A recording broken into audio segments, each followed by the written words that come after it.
The Galactic Council chamber was a marvel of engineering, a vast sphere suspended in the void between stars, representing the unity of over 300 sentient species. Its crystalline walls filtered the light of distant suns into a gentle, ambient glow that comforted the majority of Council species. Ambassador Parker hadn't intended to cause an incident. He'd simply walked through the entry portal after completing the decontamination protocols. Standard procedure. The human adjusted his formal diplomatic attire, a crisp blue suit designed to appear non-threatening to the widest range of alien psychologies, and strode forward with what he believed was appropriate diplomatic posture. 10 seconds. That's all it took. Alarms blared through the chamber. Atmospheric vents hissed as emergency protocols activated. Council members from various species scuttled, slithered, or floated away from the entrance. Some emitted distress pheromones that made the air thick and pungent. Deathworlder detected. Security Containment Protocol Sigma-9 initiated, announced the chamber's AI in 17 different languages. Parker froze mid-step, hands raised, in the universal gesture of non-aggression. He'd expected some discomfort from the Council.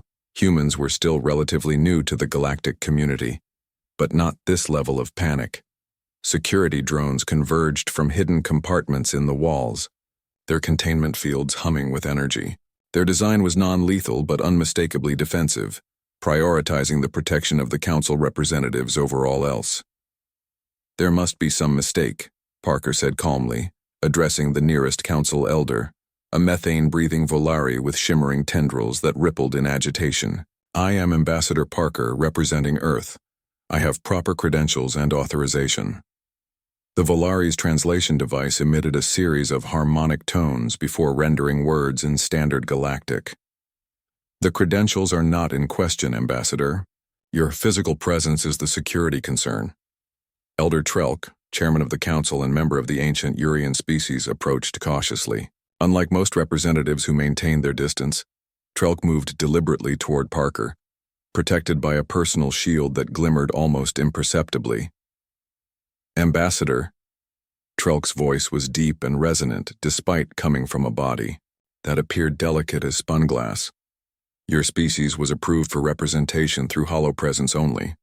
Physical attendance by a category, 12 Deathworld species violates safety protocols established 10,000 cycles ago.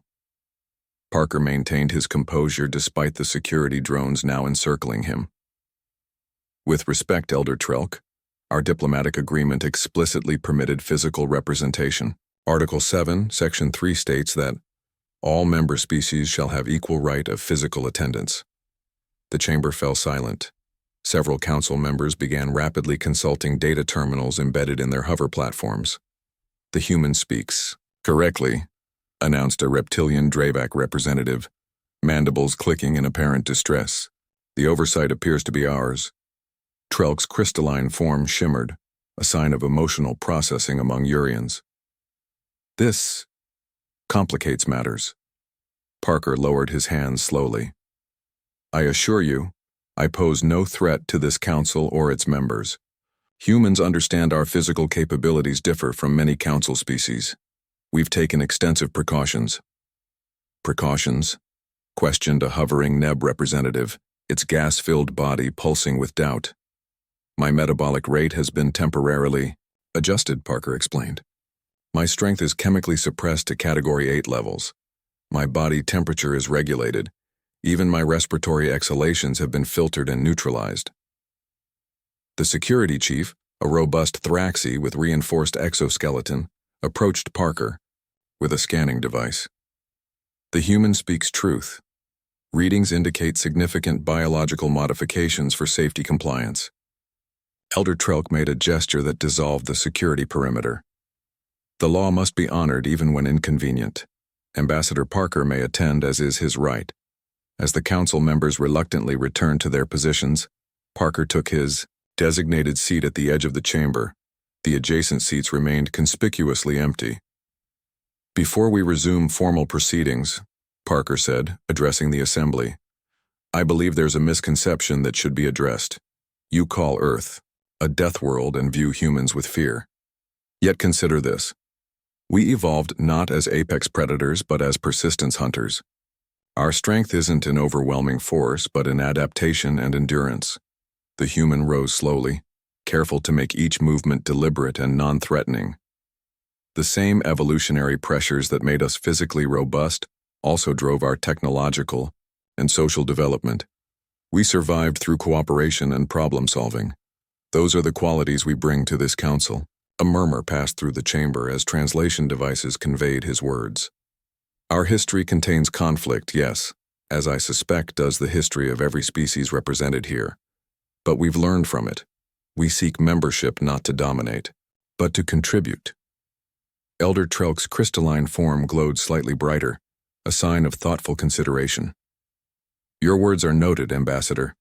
Perhaps there is wisdom in confronting ancestral fears rather than codifying them into protocol. The council session proceeded, the initial panic gradually replaced by cautious curiosity. Several representatives even moved their hover platforms, closer to observe the human. 10 seconds had nearly derailed centuries of diplomatic effort.